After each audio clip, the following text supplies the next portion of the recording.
Florida's death penalty system back in limbo. The Florida Supreme Court striking down the state's death penalty today.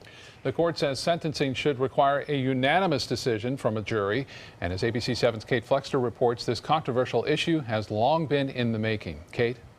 Well, Haley and Scott, the current law allows someone to be sentenced to death as long as 10 out of 12 jurors recommend it. But this ruling requires all jurors to recommend the death penalty before moving forward.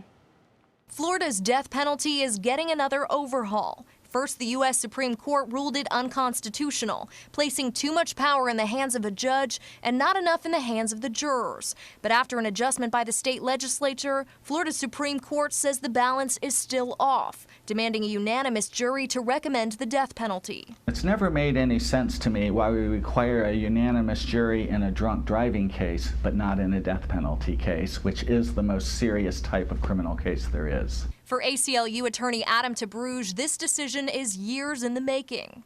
Ever since the 70s, we've been arguing that this lack of a unanimous jury is a major problem, and finally our arguments have been vindicated today. And for those against the death penalty, this decision is a step in the right direction. I was not surprised that the court had found it unconstitutional, and I was pleased because, you know, I've not been supportive of the death penalty. Some even hoping this could be a sign of plans to get rid of Florida's death penalty altogether.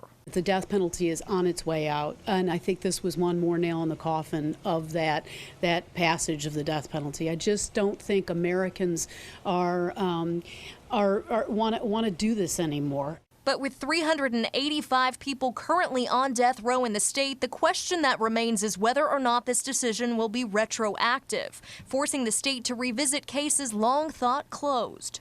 It's complicated and it's still pending before the Florida Supreme Court. We should have the answer to that within the next few weeks. The court did open the door to the possibility of inmates already on death row getting their sentences reduced.